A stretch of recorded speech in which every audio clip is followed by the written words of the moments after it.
Well, hi and welcome to Glitch 2600. Who am I? Well, I'm Glitch, aka Brian, your friendly host through all things geekery, and you are here because it's a Geek Out. And what's a Geek Out?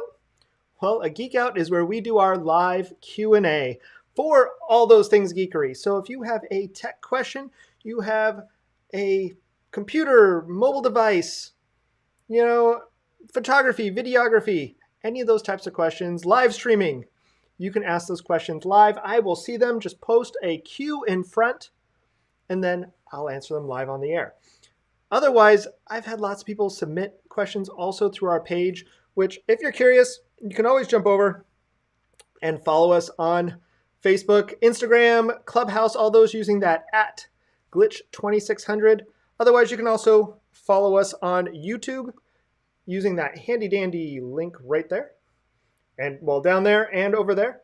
So if you go to live.glitch2600.com/YouTube, you'll go there. You'll see a little subscribe button. Click that, click the bell, or you can use your smartphone, hover over that QR code, and it'll say, hey, do you want to go there? You say yes. And join in on the fun, and then you'll be notified when we go live. Those are all great places where you can come in and ask your questions. You can, like I said, post them even after the video is done, and we can still see you. We'll still find them, and we'll come back and answer them on the next live. If you want it to be, kind of secret, just message us separately on there through the Facebook page or anywhere else. We are working on a new web page, and we're working on a new set, which is awesome. That's why things are going to be a little low key tonight. I'm not going to have a bunch of camera angle switching because half the cameras are upstairs right now. So no overhead cam shot, no background shot, but in the new set, you'll definitely see that. But so some of the questions I've gotten this week, if I don't get any from you guys out there, some of the stuff that's popping in I've seen is I've had people who have converted to a new computer system, more specifically a new Mac. And when you convert to a new Mac, there is a cool feature called the Migration Assistant. Now, having said that, it is really clean and easy to launch up. When you get your new Mac, you log it in and you boot it up. And as you're going through, it'll go, hey, do you want to transfer files from your Mac? And it'll say yes. And then it'll say, or you'll choose that and you get that choice. And then it'll go, hey, go over to your other Mac, go to your Apple applications, utilities folder, and then launch Migration Assistant. And when you launch it, it'll come up with two codes. There are two ways, and you can transfer stuff between it. And that's great. I mean, it'll go one step farther and go, do you want to transfer these applications? Do you want to transfer your profile? I use it when I transfer between my computers all the time. When I got my new laptop, I use the Migration Assistant. I always make an image too, which we have a Glitch Byte talking about how you can make hard drive images using SuperDuper. But I still use that transfer app. And that transfer app, like I said, is pretty good. The problem I run into is what happens when you want to transfer a lot of files very quickly. Well, if it's between two newer ones, you can use a USB-C cable or a Thunderbolt cable and copy between them. If you go one step back, the USB-C and the Thunderbolt change adapter types. So the downside there is, unless you have a Thunderbolt 2 to Thunderbolt 3 cable, it doesn't work so well.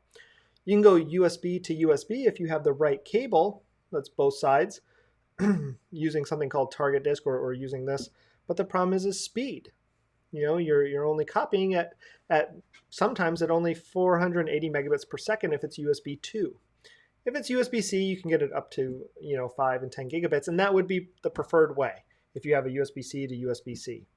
But like I said, if you have an older Mac, assuming you're not buying necessarily a Mac every year, so with that, you probably have an older one. You can copy over your network, which is great unless you maybe watch TV on Netflix and all that, and you don't want to use up all of your antenna bandwidth if you're going over wireless, or maybe you're not wanting to plug them both into a router.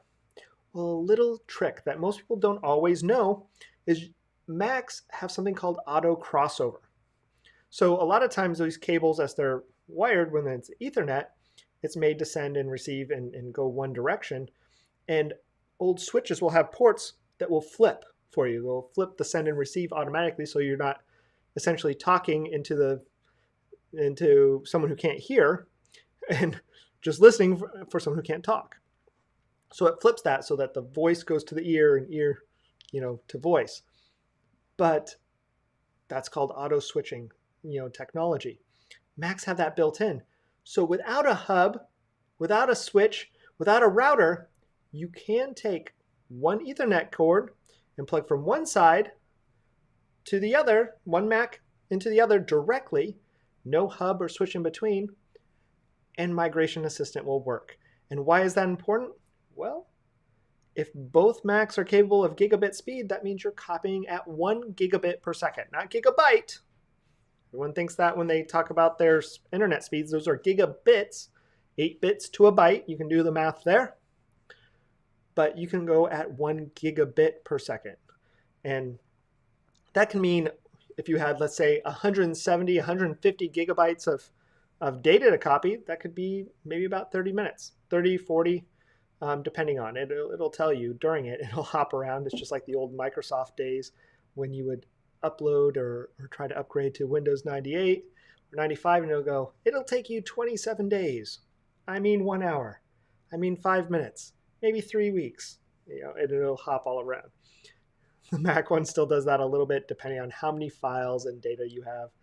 But a quick trick, won't use up any of your internet bandwidth, won't use up any of your router because it's literally going over one cable directed. So if you can't go USB-C to USB-C, which would be the fastest, or Thunderbolt to Thunderbolt, then one quick, easy way might be just to take a standard 6-foot Ethernet cable and plug them in back to back and go directly that way. So that was a little tips and tricks that has popped up, over the last few weeks of something that's useful. Obviously, if you guys have tech questions or want to join in, let me know, put a queue. We also have the way to bring you guys online. So if there are ways, if you want to ask your questions live and you have a webcam, we can bring you in and have you live on the air if you really want to be. And I'm not going to turn it down. Now, another thing to know is once this is done, we're switching to our new schedule. So if you're new to the channel, you should know we do a glitch bite, which are bite-sized tips that we can normally consume in under 15 minutes. We do a new one of those every Monday. We sometimes will do it more frequently, but in general, you can always guess that we will have one of those every Monday. Like clockwork. I'm working on my one for this Monday. We do these Geek Outs every 2 weeks now.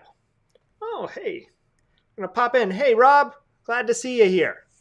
But yeah, our Geek Outs we're going to do every 2 weeks now. So these will always be your time to come in and ask your geekery questions or just geek out with me. It's just a good time. Once a month, the reason why we're moving away from the bar for some of this is now only once a month are we going to have our happy hour. And today just happens to be when the stars and moons and sun and all the planets align and we have a geek out. And then at 7:15 or when this one's all done, we're going to roll into our happy hour. And that's where we can still geek out, but now we'll have refreshments. And we can talk about craft beer and all that fun stuff too. So if you enjoy that and still have tech questions, stick around after.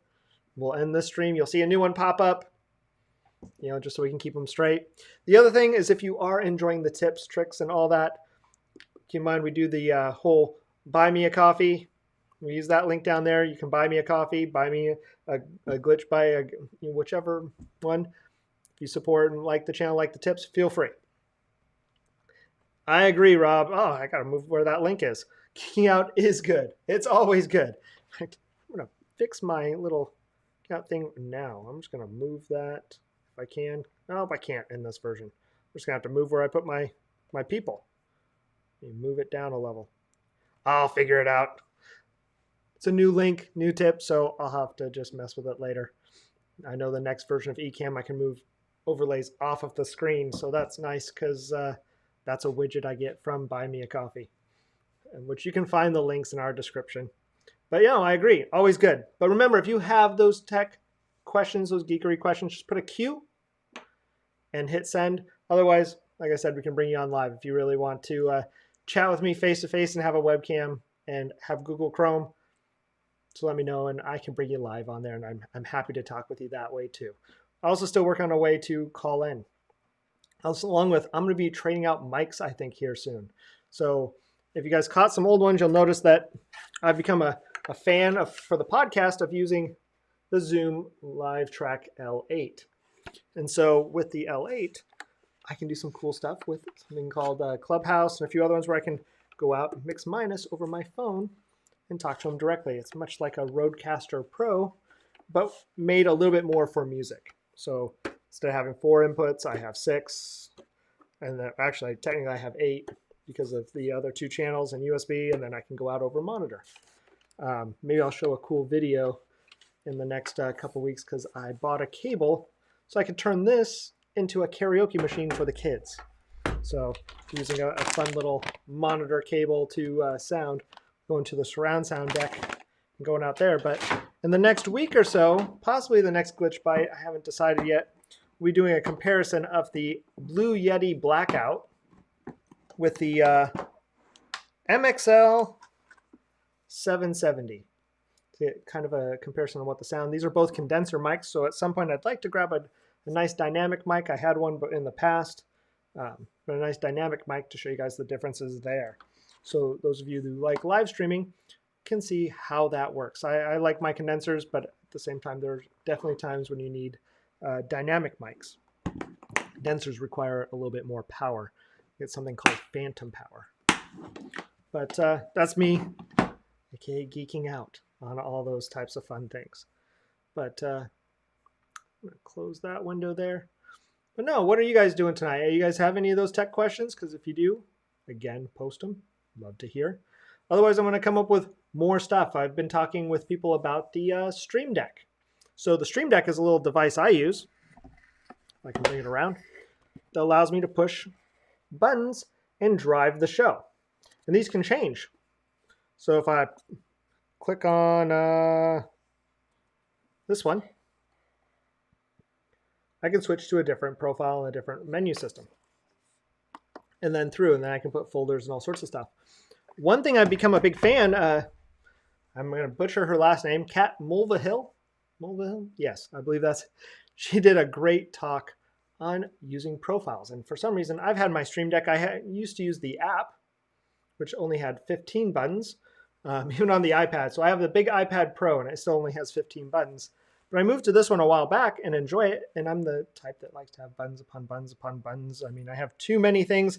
I can pop up, little things like this with this button, so I just click that, and it pops up and shows all of that fun stuff. But having said that, I wasn't using this to its full capability. If you haven't looked at profiles, look at profiles. And then maybe start thinking about lining them out in a line structure.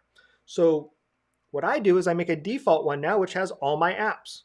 So it has my Ecamm Live, it has my Photoshop, my Final Cut, all those things I normally like to launch quickly before I do my live stream. And then it has a listing for every one of my profiles.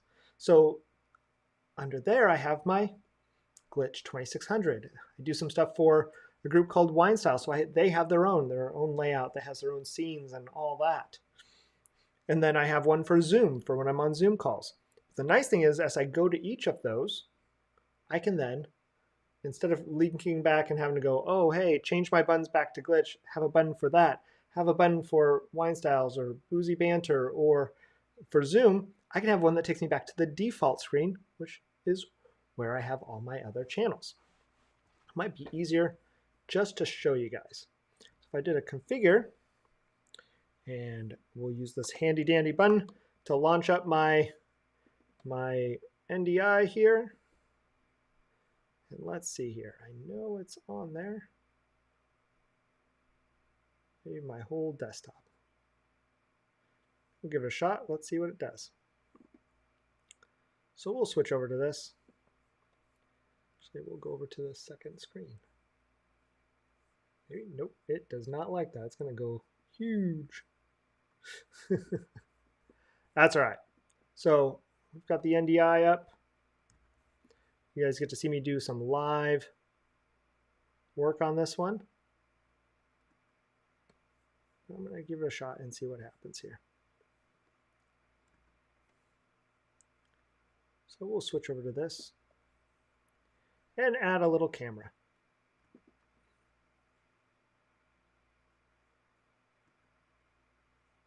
Or back to this one. We'll go that way. Show me a desktop.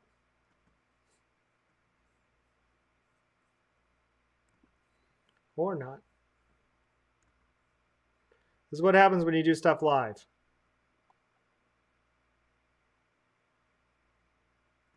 Figure out which one's going to show on which screen.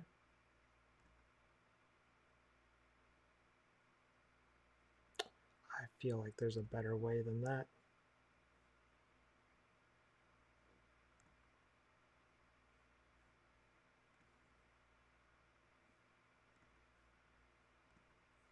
Now, for some reason, it's not detecting my other window up there, so such is life.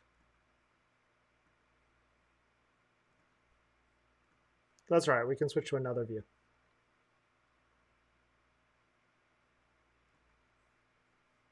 Or we'll just zoom it. You'll get the general idea.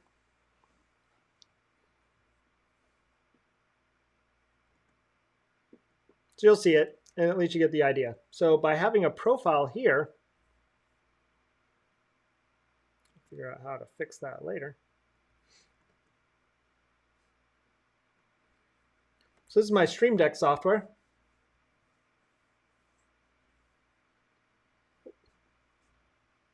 Maybe. Where are you at? There we go. So by having the Stream Deck software right here, I can drag over different buttons and configure them. Well, so this is where I add these little profiles across the bottom here. So this is, for each of these up here, you'll notice there's different profiles in this drop down. So this drop down has, default, and I'll move it right there.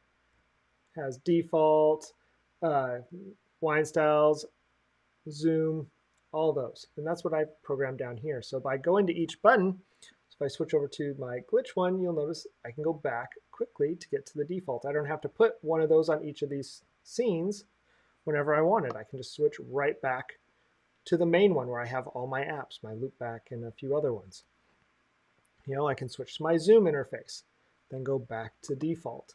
So I always have this launch pad. I never really thought of launch pads. Instead, I was always doing this where I had these folders. So here's my overlay folders, and then I have to go back up one. In my sounds. Instead, I can make a sounds profile.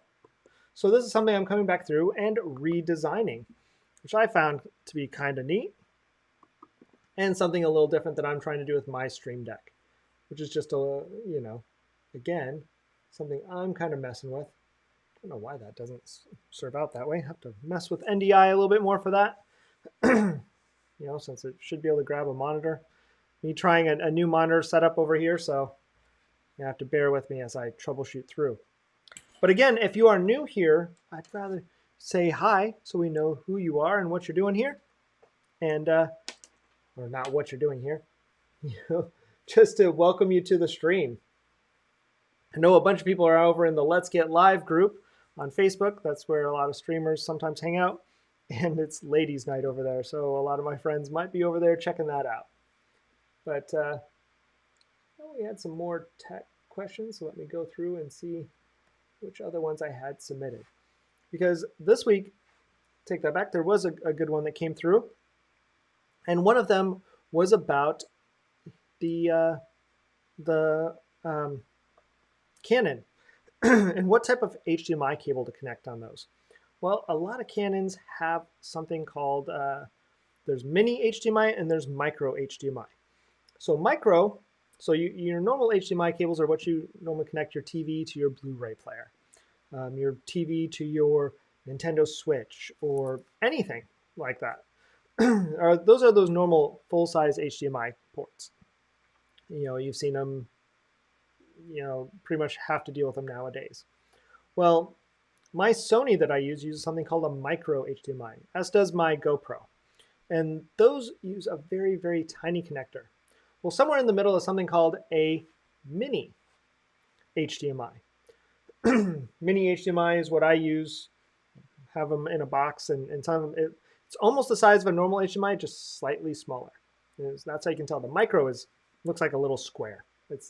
That's how small it is. It goes from being rectangular to pretty much a square. And the Canon requires a mini, not the micro. But they weren't knowing which way to use that, and they thought it was a USB cable, which isn't bad. That happens to, there's so many cables and understanding that nowadays. But keep in mind, a USB will always have that line on the bottom. It'll be rectangular, much like that. And if it's USB 3, it'll have that blue underneath.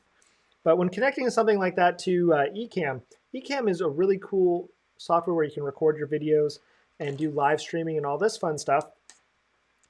But you can also connect your cameras to it directly using USB. And people don't always understand when they run into troubles. At least I've answered the questions 3-4 times, I think even this week, on their forums of people trying to do stuff with their Canon cameras, and they're connecting via USB.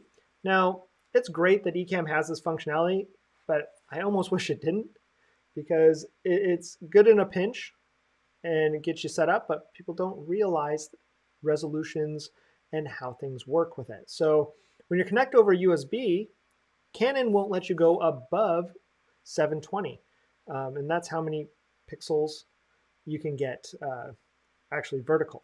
So when you hear 1080, it's how many pixels vertical. A 4K is 4 times 1080, basically.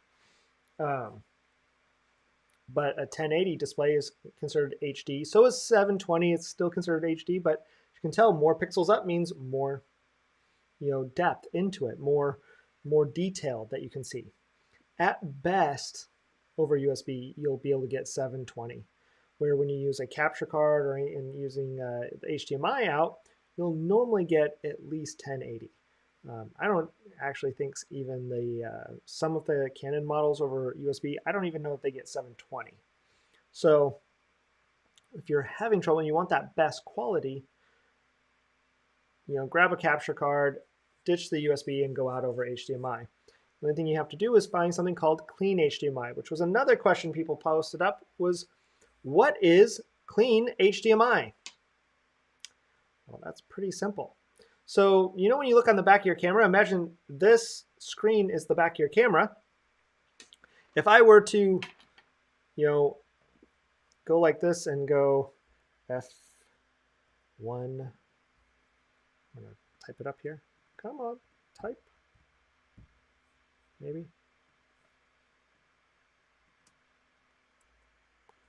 F1 or 1.4. Hit add. So your camera has stuff like that right there, and then it might have another one down here that's like ISO, 250. Which obviously this isn't right, but your camera has these types of menu things that show up.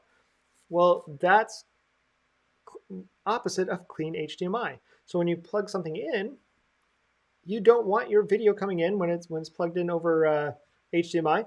If you're recording your video, you don't necessarily want to see, f1.4 and ISO 250 and all that hanging out on the screen. Instead, you want those to be gone. Well, that being gone is what we call clean HDMI. So it's where you go in and take those settings and essentially go to your menu and say, on the Canon, it's called HDMI Info. Well, actually, on the Canon, it's called Clean HDMI. On Sony, if I'm right, it's called HDMI Info. And it's turning that off. And it's saying, over HDMI, you don't want to see this data.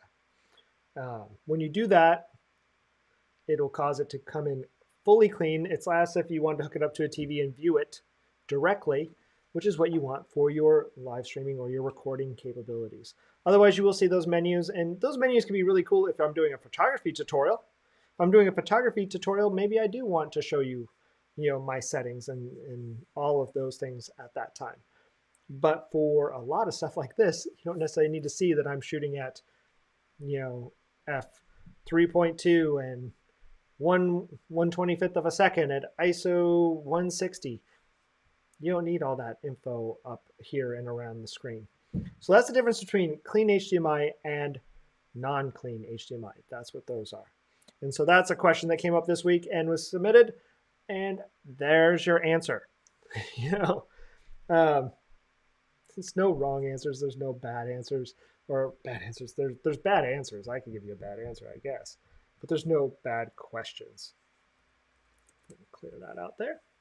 But if you have a question, just remember you can type Q and then type your question afterwards. I will see it pop up in my comments to the side, and I can answer your question live on the air. Otherwise, I'll just keep rolling down through what other people have asked me. So, you know, some people have asked, is USB-C and Thunderbolt the same? No. No, they are not. It might use the same connector, the same mini kind of, you know, they do use the same connector, but they are not the same.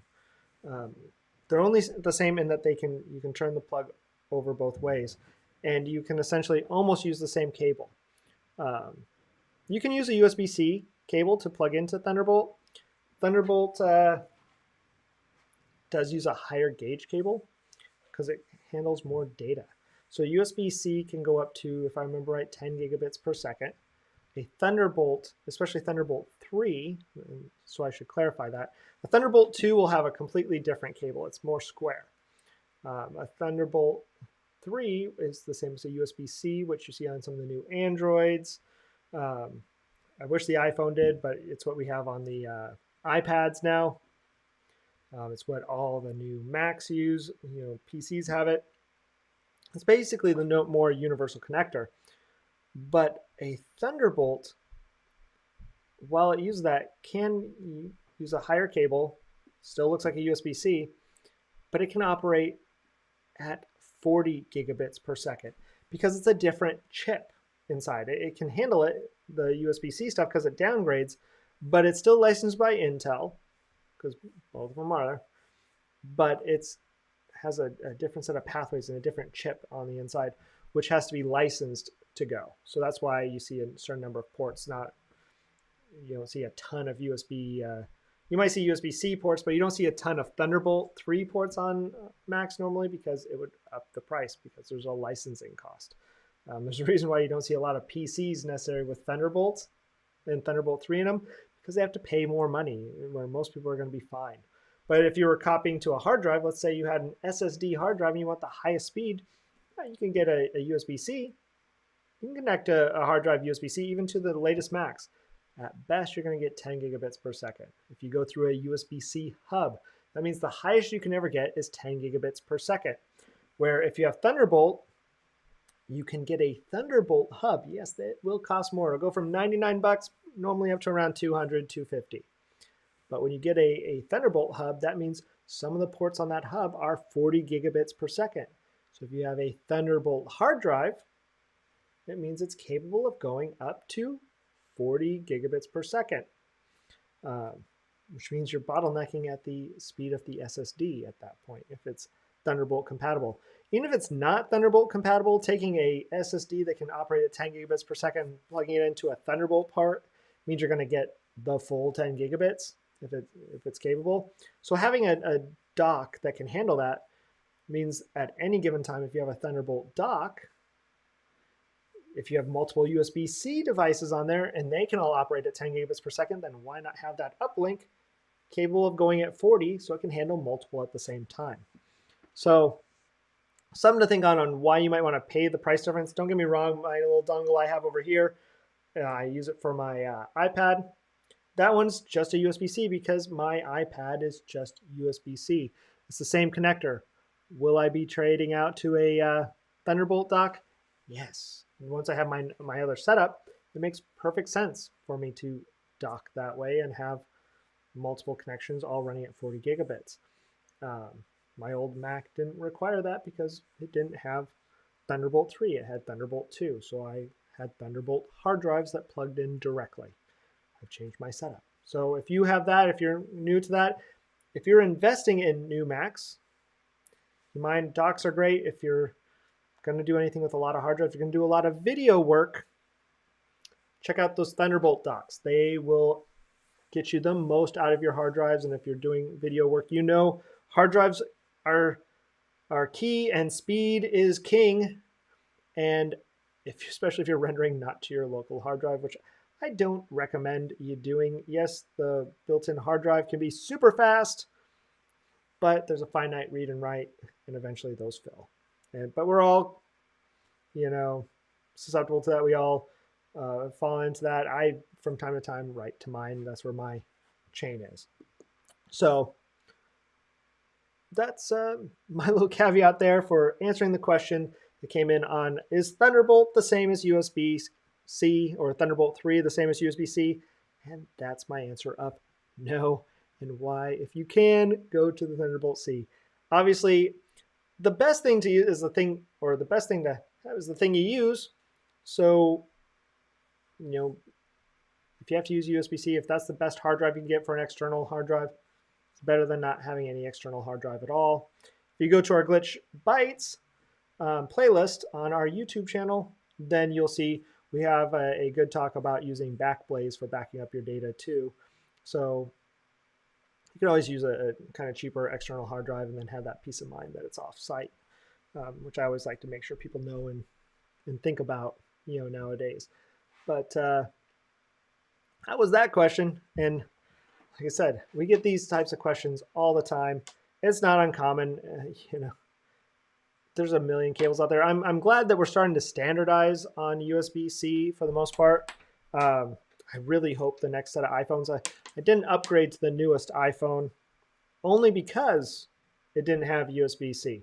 I liked a lot of the other stuff on there, but I don't want to have to keep getting Thunderbolt cables that I have problems with it fraying out. I just didn't want to invest in this again. I have an iPad that's USB-C. So I have to carry this dongle for the fact that everything else I have is, I grab this, so I forgot I had it over there, USB-C. Maybe. Sony's really good about knowing my face. So there's USB-C. So that's what my Android tablet is. That's what my iPad is. That's what my Mac laptop is. Thunderbolt or USB-C. Those they look the same.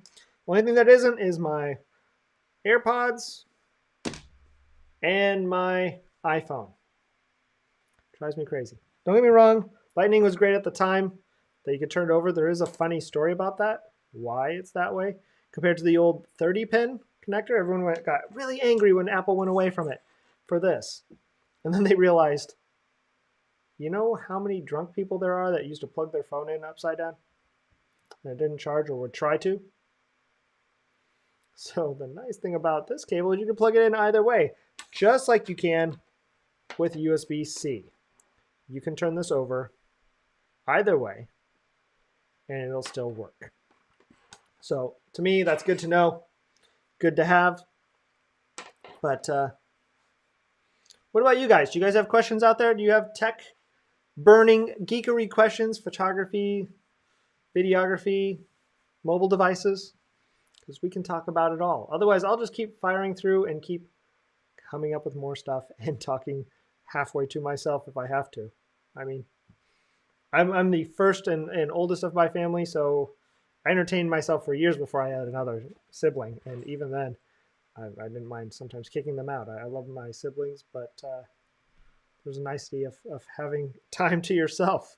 But yeah, I mean, there's been a lot submitted this week. Everyone's kind of quiet today, which I find interesting.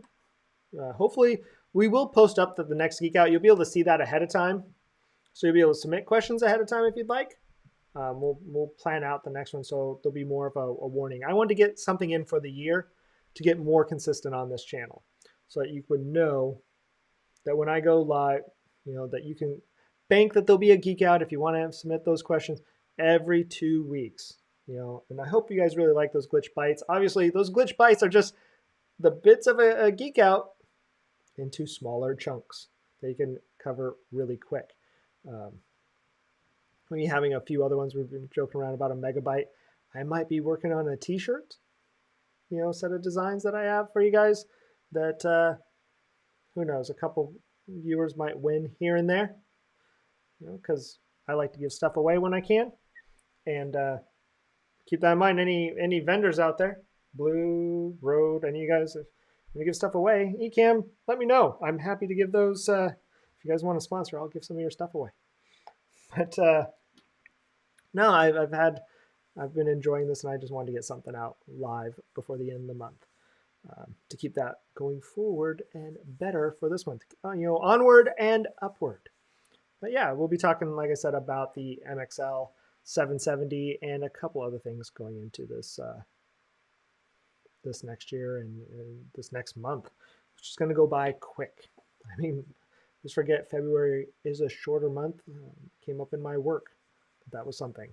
But yeah, you guys are curious. I'm also thinking I might be posting up a little video once I get it done about the new streaming desk. I built an all-in-one streaming desk that has arms that come out everywhere, things that pull in, pull out, overhead cam, all sorts of fun stuff that you guys might find interesting, even for your own home, even if you're not a live streamer, even if you're not into that stuff, you could hook up all sorts of stuff. Maybe you want 4 monitors that go in every direction and pull towards you, and a laptop cage.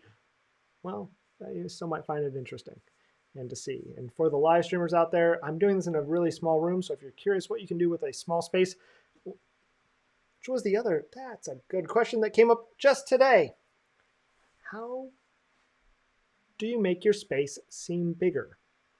Well, what you don't know is if I step back, I already hit the cabinet right here, but notice how much smaller I look from stepping back this far. You would not know, if I put my hand up there, that I am still relatively close. I take one step and I touch the camera. This is a very small space still, even in the studio. And all I'm doing is I'm not even zoomed out all the way. I'm not using my widest angle lens. I actually have the camera back farther. But the wider the lens, the more everything distorts. See my forehead, I'm really not losing that much hair, but my forehead looks bigger compared to back here, where it looks a little bit more normal. I mean, the light helps, but everything looks bigger when it's up closer on a wide angle lens. So tiny, huge, huge. So wide angle lenses will make a space look bigger while it's closer to you. It'll make the depth seem farther away. So where this might look like it's feet back, it's actually the length of my arm. I could just barely have to move to touch it. So where it looks like that's farther back there in feet, feet upon feet, it's not. At the same time, where you hear a lot of streamers talk about how using a wide angle lens is the way to go 100%. I will tell you, for some of the other stuff I do, I don't use a wide angle lens. I use a zoomed lens, especially when using green screen. And there is a reason for that as well. If you have the space, then changing your field of view causes stuff to suck in. So if you're able to zoom, like right now, I see some stuff on the edges that I don't necessarily want in this scene, but I'm working with what I've got in this location. But I actually still have this zoomed in slightly. This is not as wide as it can go, so that I cut off some of the stuff that's on the counter right over there. And that's one way to do it. I had a photograph of my son where it looks like he's in a field of tall grass walking through. And all it really was about a 3 foot by 3 foot tuft of grass, down one of those medians in the road. We pulled off to the side, stepped in there, and went there. And then I stepped way back, zoomed in, and then took the shot. And it looked to the mind like you'd fill it in that there's fields for days, because you don't see the stuff on the outside. All you see in photography is what's in the frame. You assume that this goes on. If I shifted this and had bottles going that way, You would assume in your mind, if I have bottles going off the screen, that it could keep going forever. Well, I don't necessarily have to. I mean, it would end right there. You don't know that there's a whole room over there, wall and something else it goes into. And you wouldn't know because your mind has to fill in with what it has. You wouldn't know that there's just a little door right there and that all this ends. You just assume that stuff just continues on because the brain has to fill that in. In photography, that works. So there's times where, don't get me wrong, for live streaming, wide is generally a good idea because you want to make your rooms look bigger and you're normally close to the camera, but that also causes distortion. See, it makes nose and all that stuff look bigger and what we call that kind of dog nose effect. We call it the dog nose effect because if you remember that old set of books where, or not old, but photography books that were coming out for a while where there's all these dogs and they're looking up all cute and their nose are huge towards you and their body falls away. That's how we got the dog nose. They were all using wide angle lenses, 16 millimeter, 10 millimeter, fisheye, all of those. Where when you zoom for a good portrait lens, you're normally over 50. A good portrait lens is considered 85 millimeters, depending on if you're using a crop sensor or something called full frame. But even then, 85 is normally a pretty good. What's considered normal is 50. If you have a very round face, then wide angles are the best for you because it has a tendency to pull those features forward, especially if you have small nose or small forehead. You can get by with some of that distortion. Where if you have a very thin face, by zooming in, it's what we call pancake. It will compress it. But it can make your background seem a little bit cooler. Like if I zoomed in right now, it could cut off some of the stuff that's on the side and make it just appear sometimes a little bit cooler, but you have to back up for that. Not necessarily bad, but it could be essential for your room and your design. You can cut out stuff that you would normally see. For me, the green screen is only so wide and I have to fit 3 people on there. So if I was wide and got up close, what would happen is you would see the stuff falling off the sides. It'd be really hard to have all people in there and it not be distorted when I have 3. But by backing up when I have the space and zooming in, that it's not such a wide cone. It's not, huge for it. It's more straight and pinpoint. So that's where there's times where, when asking, how do you make your space look bigger? Wide angle.